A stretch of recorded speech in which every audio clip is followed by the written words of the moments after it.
First session that we have is we've got David, who has been here before, and he will be talking to us about Voicing the Unheard, Ethical Foundations in Research with Children of Incarcerated Parents. So take it away, David. 15 minutes. 15 minutes. Excellent, okay. 2-minute warning.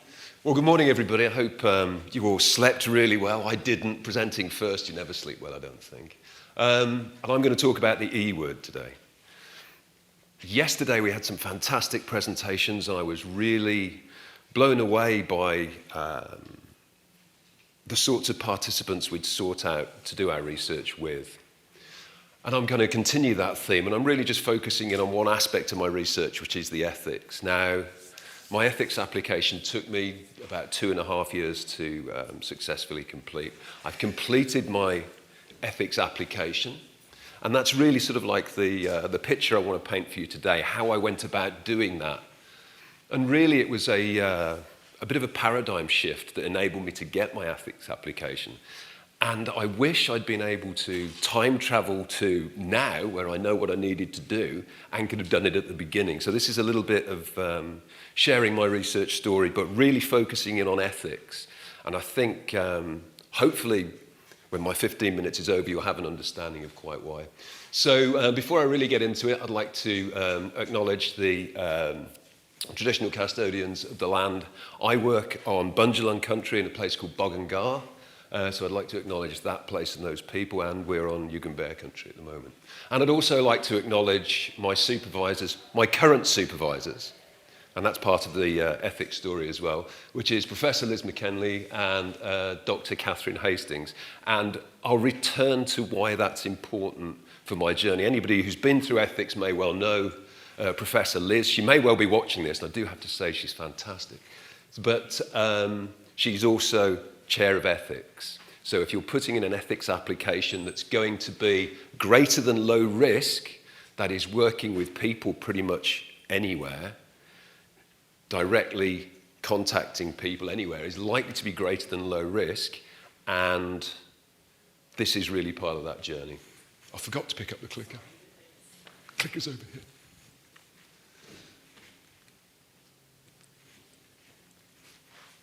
Phew. Okay, so my research is with children who are affected by parental incarceration while they're in school. And I came to that research having been a teacher for more than 20 years. And I came to that research with an interaction with a young man who I have almost exhausted his story, that I call Dan in my research. Dan's not his real name. And my interaction with Dan was as a result, he had a little red dot in the roll. And any time a teacher sees a little red dot in the roll, or a virtual red dot in the rolls that we have now, you know you need to know a little bit more about that student. So I'd read about Dan. Dan was what we used to call, back in the day, a Ritalin kid. He had a list of letters after his name, mostly to do with behavior. So I had ways of dealing and working with Dan. One day, Dan and I are having an English class, and it all goes completely pear-shaped. I can't get Dan to make eye contact with me. I can't get him to settle. I can't work with him, and he's getting to the point where he's unsafe in my classroom. At that point, as a teacher, you've got a choice. You either remove yourself and all the kids, or you send the person away.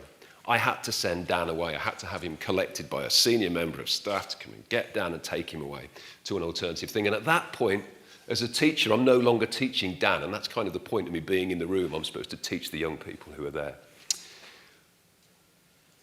After that interaction with Dan, I was taken to one side by a colleague, and every school's got one of these, a really well-connected colleague who knows everything about all the gossip in the school. And she took me to one side, and she whispered to me, "You know, his dad's gone to jail." And I didn't know his dad had gone to jail.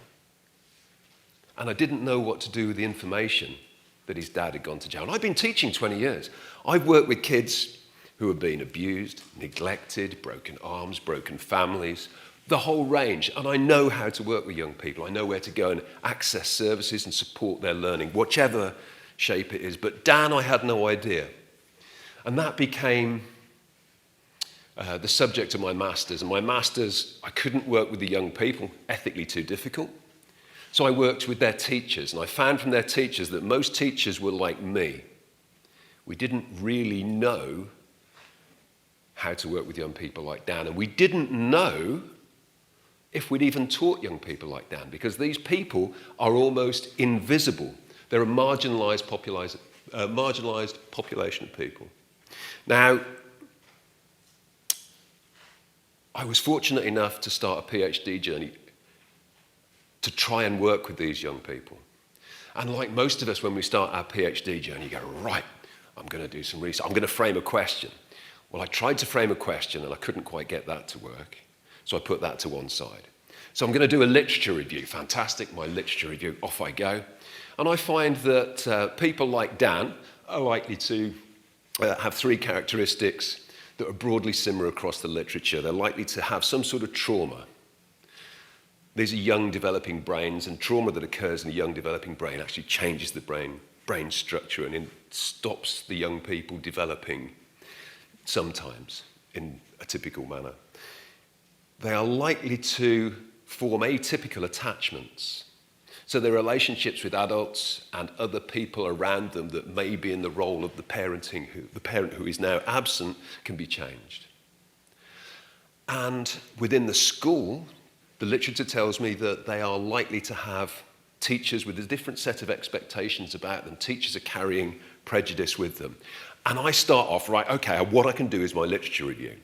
And I see children of incarcerated parents, young children, older children who have their parents in prison all through the literature. So I come up with a really convenient acronym for them. I call them CIPs.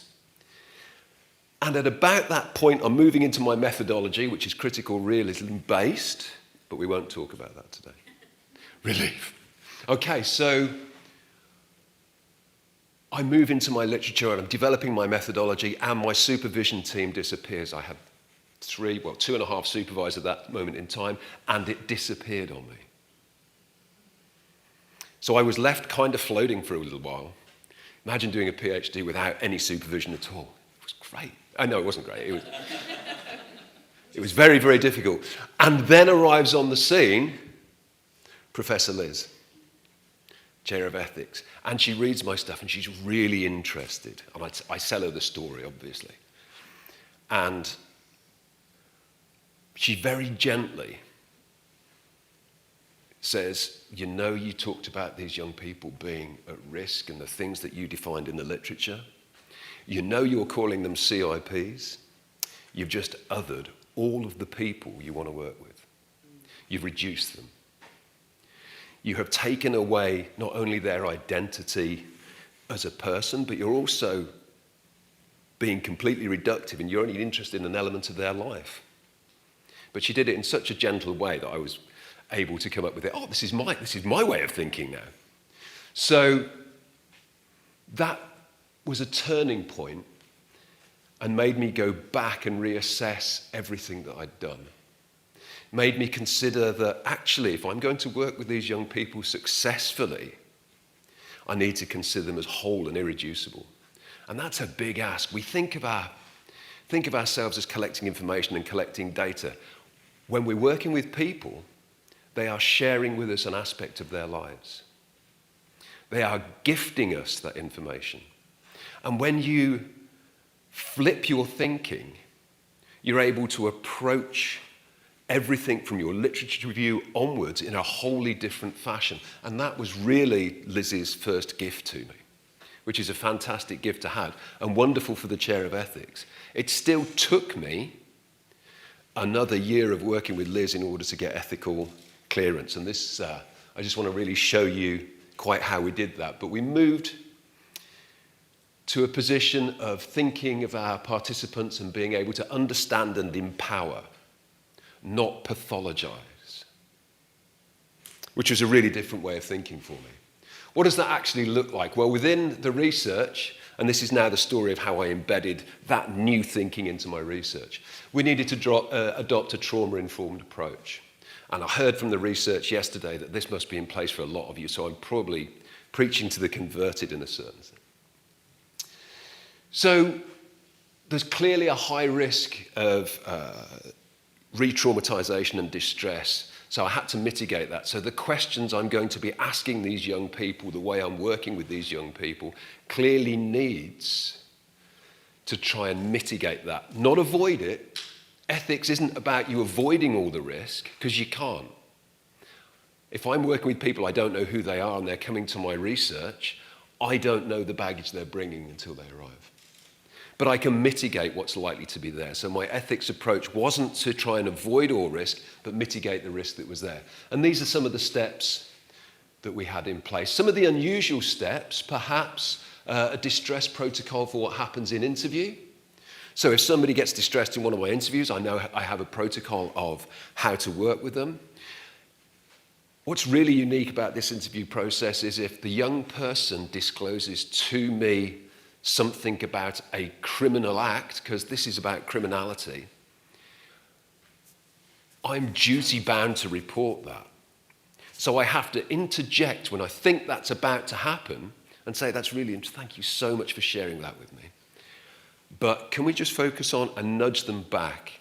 And if they do that more than 2 or 3 times, I have to stop speaking with them. I can't carry on the interview. So there are nuances within the interviews. And we had to make methods of reaching out to these young people that include videos. One of the biggest fears these young people have is being accidentally outed. The stigma that's attached to a young person who has a parent going to prison while they're in school is like a bag that they carry around with them. They allow some people to have this information. They're quite careful and quite selective. Some of them put on a bravado, oh, I don't care, who knows. But then when I found later questioning, it's really clear that they find that traumatic, who knows about them, because they understand the judgment that follows.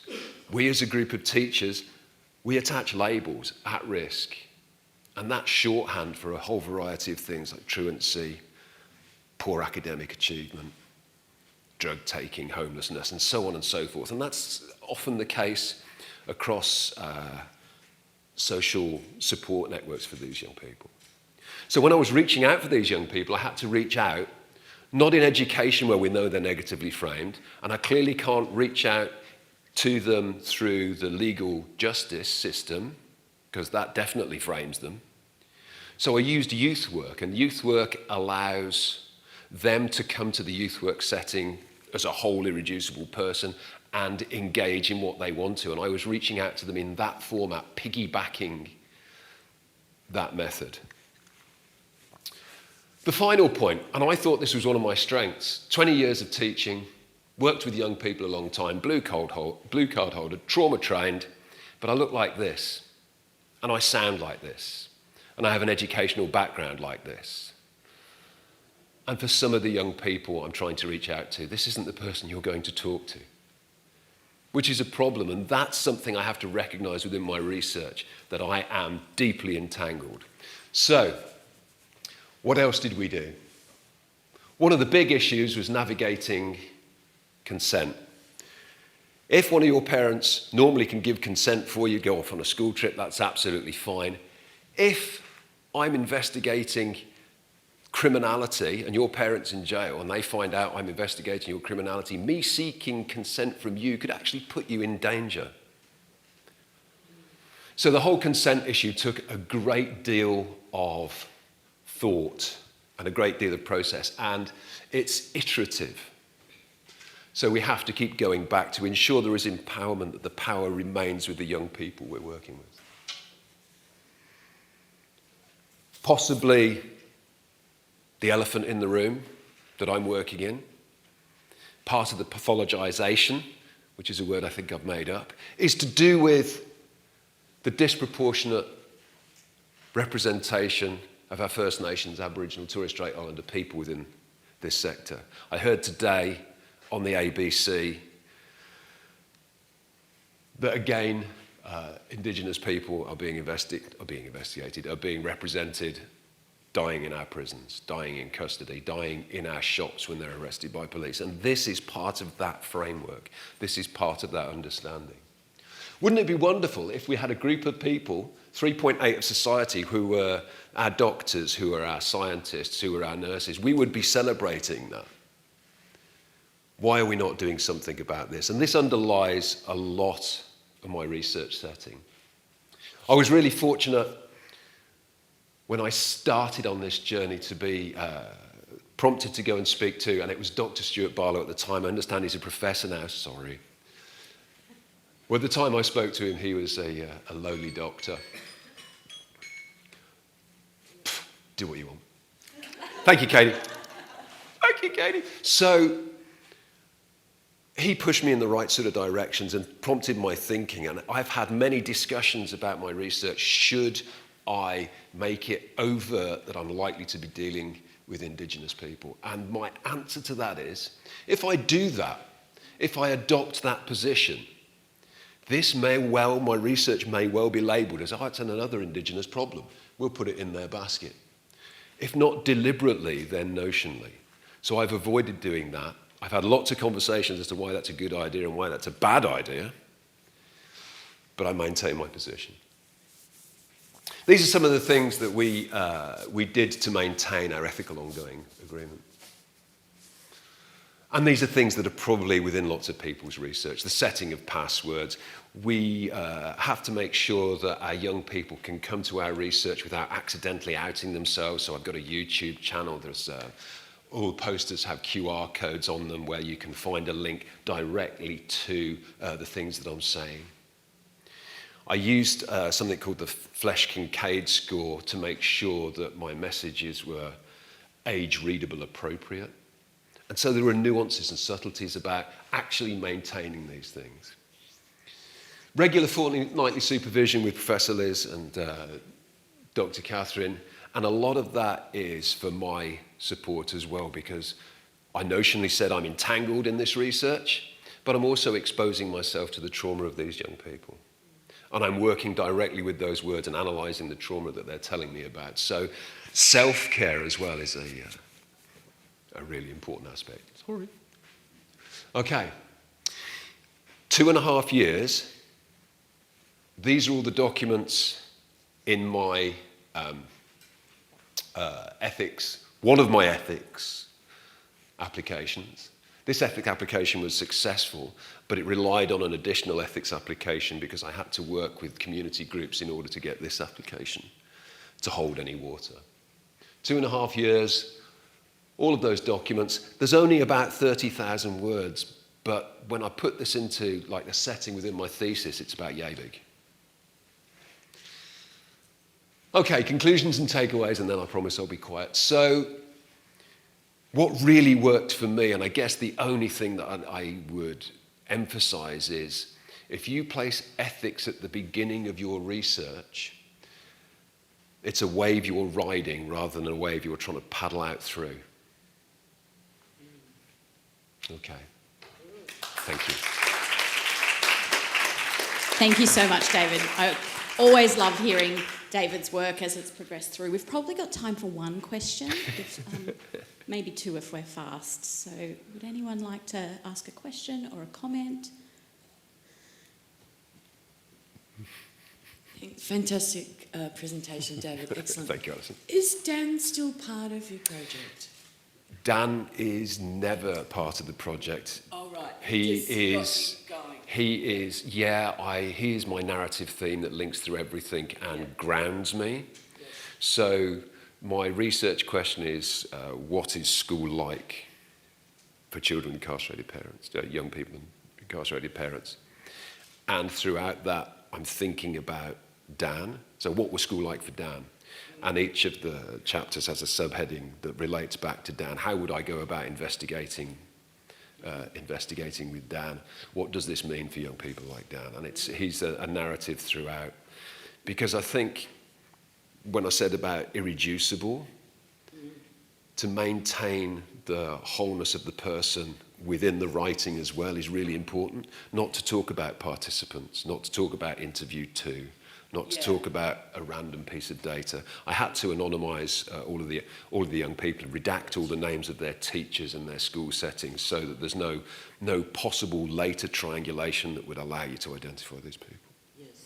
but they are named using the pseudonyms we agreed on throughout the research. Great question. Thank Let's you. give David another Thank you. round of applause. Thank Thank you you. very much. Get Jennifer to come down.